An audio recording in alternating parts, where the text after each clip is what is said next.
Hi guys, just a few more lectures left, then we'll be finished with our course. We are going to talk right now about trigonometry, and this is going to be part one. We will have another part. Today we are going to look at just an introduction to our functions and how to find a missing side. So we will be given at least one side of a triangle and the angle. First of all, I want to kind of just remind us that we will be doing this as simply as we possibly can. We will be looking at things in just a right triangle. And we're not going to be getting into it as deeply as you may have in high school, if you had any of this in high school. So first of all, a right triangle, I want to remind you, is one that does have a right angle in there, or a 90-degree corner. And we are going to be labeling our sides a little bit differently than you may have in the past. But one thing that we do already know, that the side across from that 90 degrees is called the hypotenuse. To make things a little shorter, I am just going to use HYP for hypotenuse.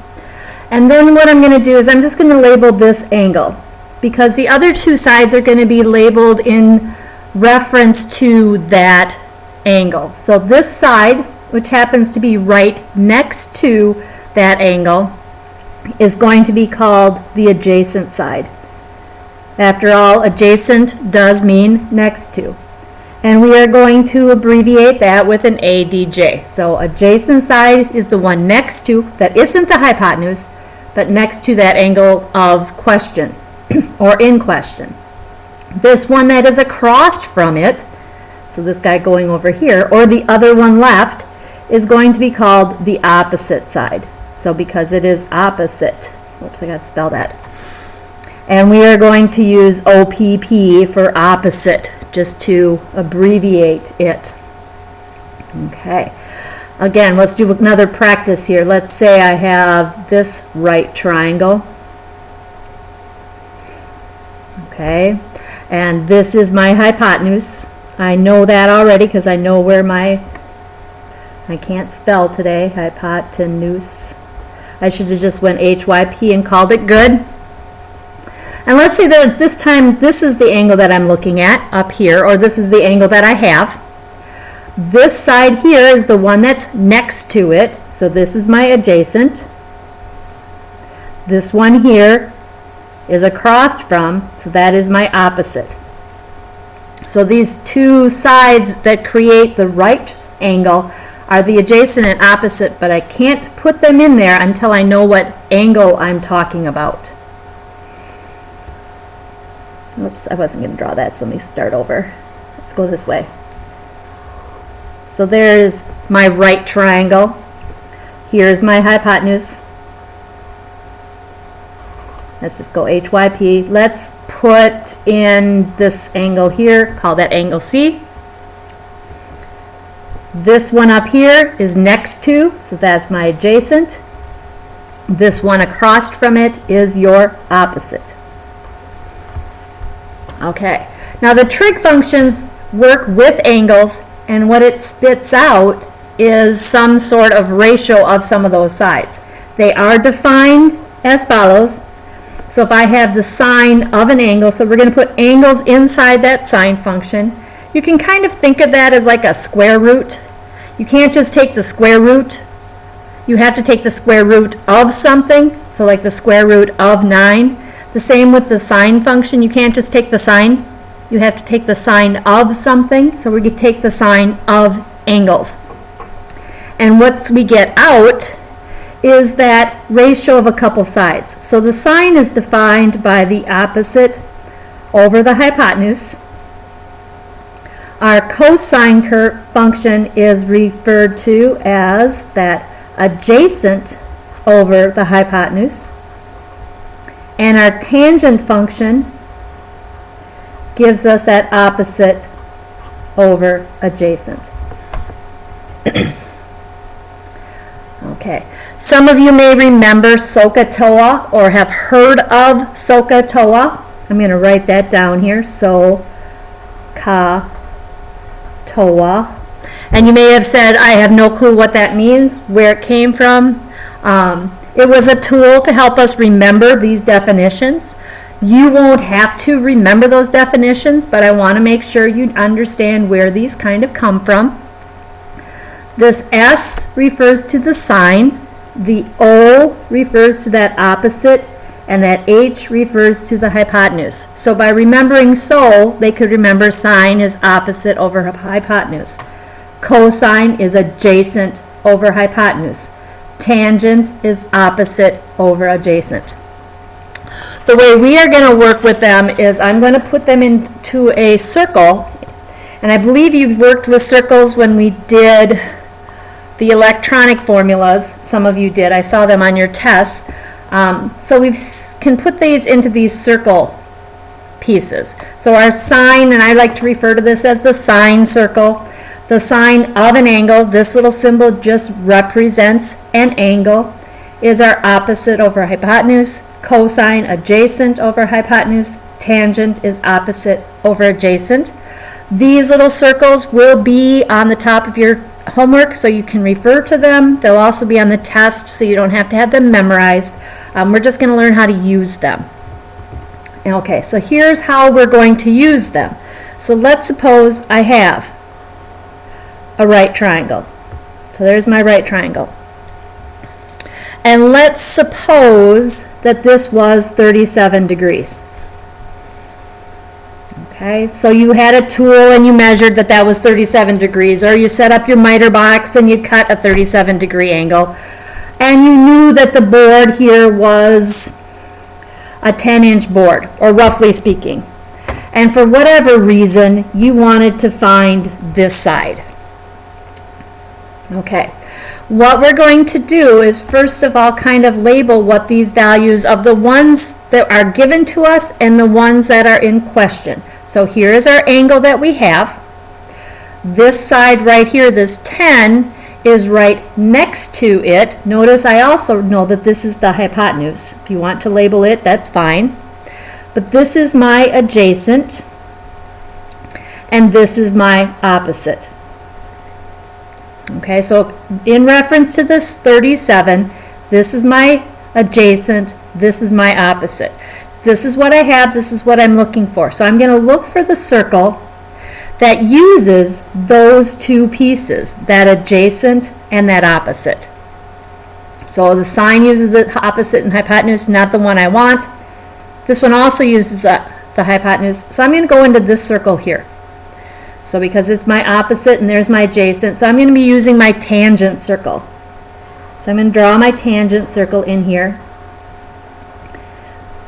And I'm going to, I already know my opposite. My opposite is that x.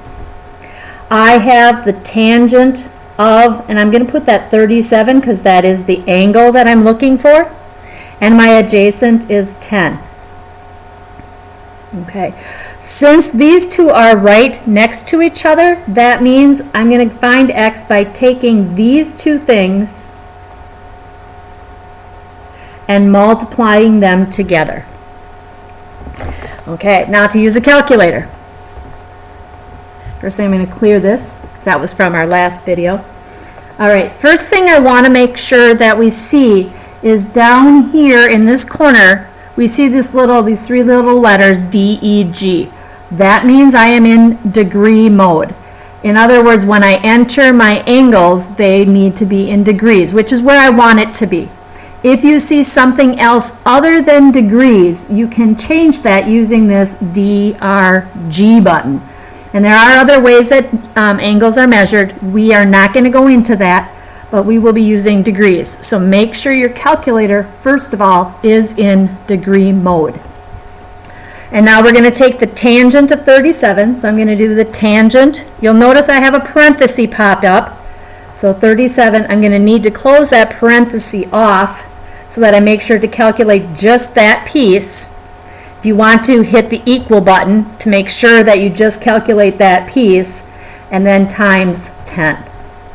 And we will come up with 7 point, and I'm just going to go 7.5. Okay, so my opposite side is going to be 7.5 inches. All right, let's do a couple more examples to hopefully help you out on what we're going to be doing. So again, in this video, we're just looking for an empty, given a non-side, some side. Tomorrow or the next video will be how to find an angle. So let's say I have my right triangle. These have to be right triangles. They will be right triangles. And let's say that I know that this is 17 inches here. Let's just say I know that this is 53 degrees, even though it may not look like it.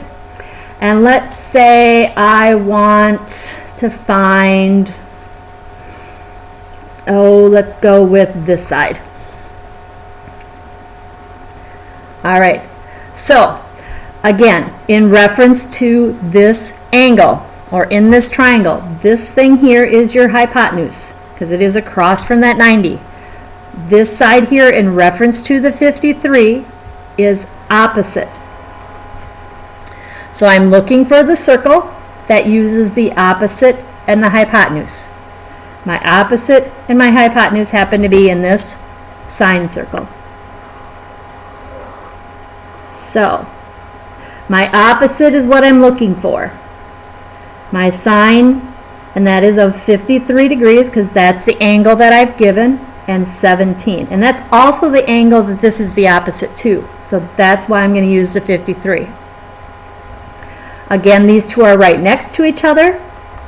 So that means I'm going to take the sine of 53 degrees and multiply it by 17, because they're right next to each other. Okay, so sine of 53 degrees, I'm going to get that number, and multiply it by 17. And I come up with 13.6. And that would also be inches, because that's what 17 was in. Okay, I'll do one more example for us. So I want to make sure that it's not always multiplying, just so that we can see that. And I don't always have the triangles drawn this way. I should have drawn in one differently, but let's put my angle down here this time. Or maybe I should have drawn my triangle different. Let's say that this is 62 degrees. Let's say that this is 4 inches. And let's say this is what I'm looking for. Okay. So now, in reference to my angle that I'm given and the sides that are there, okay, 62 degrees, here's my hypotenuse, because it is across from that 90, it's the longest side. This one happens to be right next to, so that means it is my adjacent. So I'm looking for the circle that uses the adjacent and the hypotenuse. Wanted to make sure to get a cosine in here, so that's my adjacent and my hypotenuse. So into my cosine circle I go. My adjacent is 4. I'm looking for the cosine of 62, and my x is that hypotenuse. Okay, this is what I'm looking for. These two are on top of each other.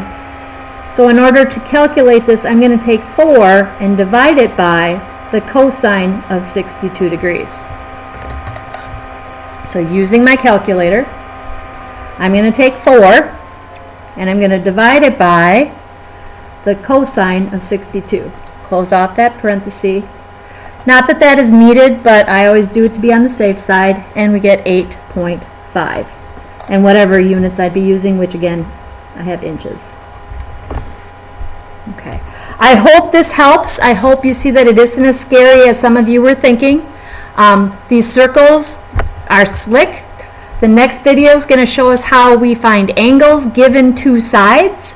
And then you guys will pretty much be done. So hopefully if you have any questions, please email me. And I'll see you in the next video.